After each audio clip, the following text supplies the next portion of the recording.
Dear doctor and classmates, my name is Mayunhai and my matric number is 907757. Today, I would like to introduce my proposal to you. It is mainly divided into 3 chapters.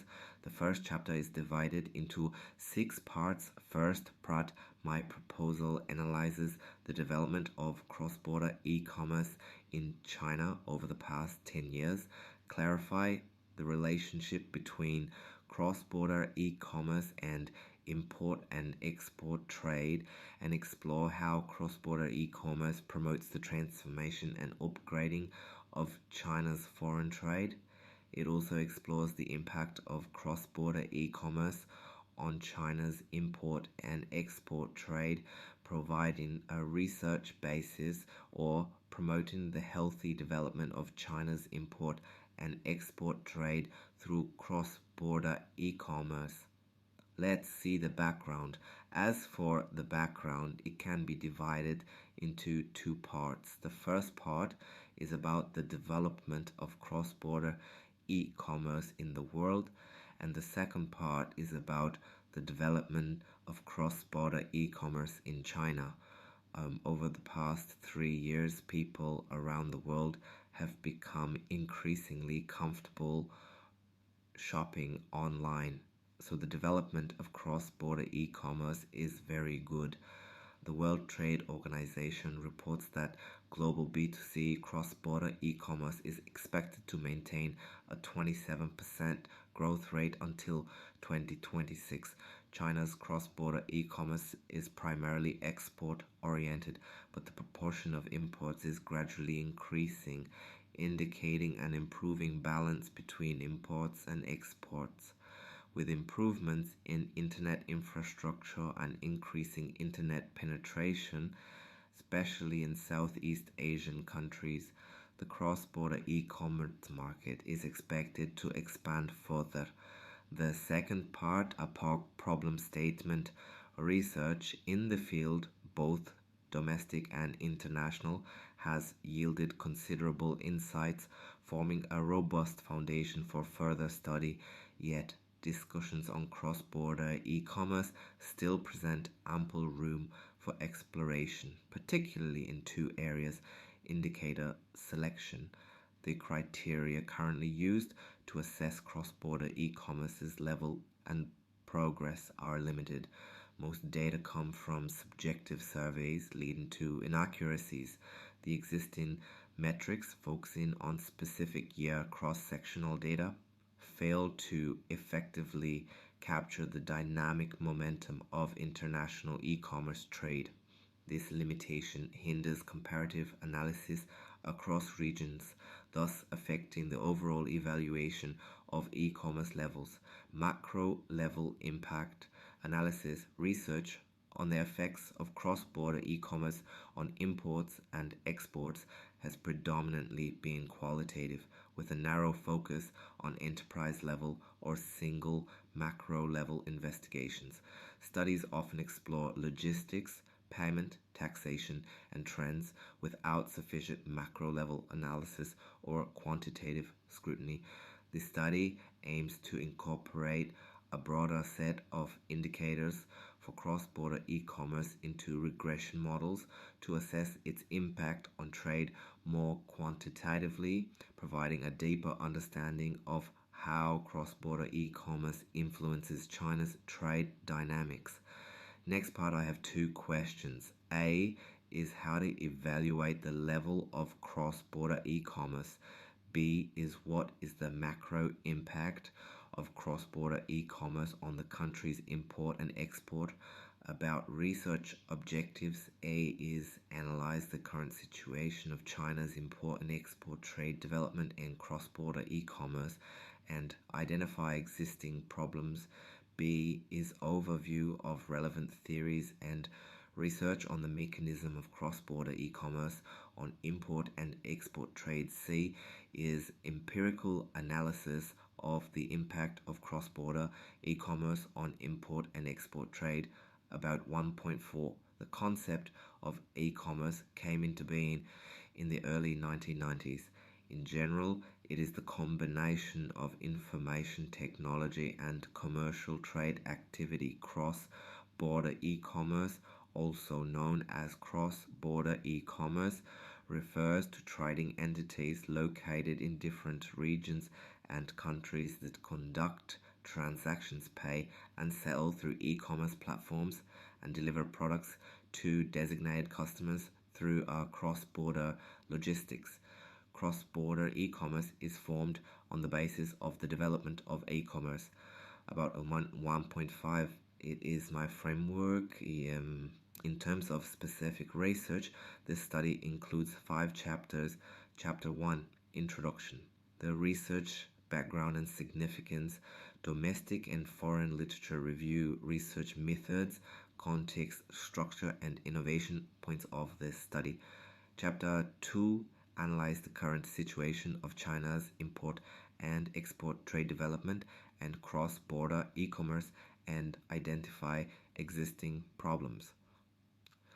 Chapter 3, Overview of relevant theories and research on the mechanism of cross-border e-commerce on import and export trade. Chapter 4, Empirical analysis of the impact of cross-border e-commerce on import and export trade. Chapter 5, Through the results of the qualitative research study of cross-border e-commerce on import and export trade. Suggestions are made for the development of cross-border e-commerce in China. 1.6, Significance of research. Theoretical significance. Cross-border e-commerce is a recent development with limited historical data, making some research conclusions uncertain. The study utilizes theories and findings from previous research, along with recent cross-border e-commerce data, to select indicators that effectively showcase its growth. It also constructs an empirical model based on theories of transaction costs, trade intermediaries, and trade facilitation to examine cross-border e-commerce's impact on global trade, aiming to enrich international trade theory. Practical significance. Cross-border e-commerce positions China more prominently in the global division of labor and addresses foreign trade issues like trade frictions and financing costs. Despite China's leadership in e-commerce, challenges in logistics, customs, payments, and regulation remain. Advancements in big data and cloud computing have propelled e-commerce to new heights. Embracing these technologies to enhance e-commerce development will boost trade volumes and efficiency. This study's exploration of e-commerce's relationship with trade, its role and impact on trade transformation holds significant practical value. The chapter 2 is literature review. There are 3 main topics. Outline of the chapter.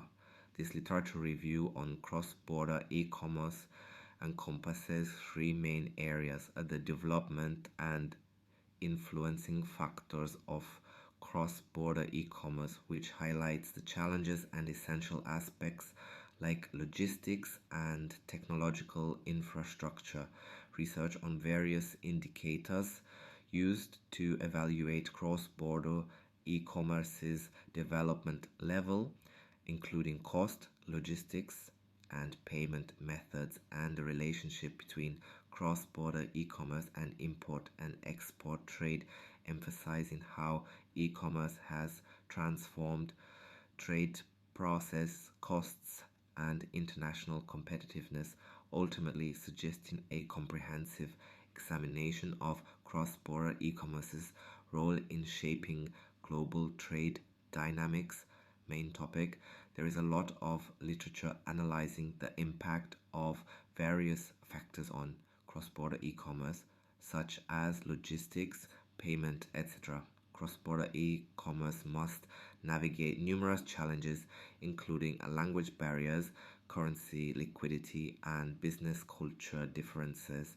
Research should focus on understanding local technological infrastructure, communication capabilities, and predictive fulfillment capabilities. Various scholars have developed models to analyze the potential future development of cross border e commerce, but note that current research is insufficient to demonstrate its significant impact on future international trade. Studies have also focused on supply chain management and logistics optimization, highlighting their direct impact on cross border e commerce development. Additionally, factors affecting Arsin cross-border e-commerce from consumer and supplier perspectives have been analyzed, proposing more targeted logistics systems based on technological engineering models and big data, meaning mind topic foreign scholars have evaluated the development level of cross-border e-commerce through several factors.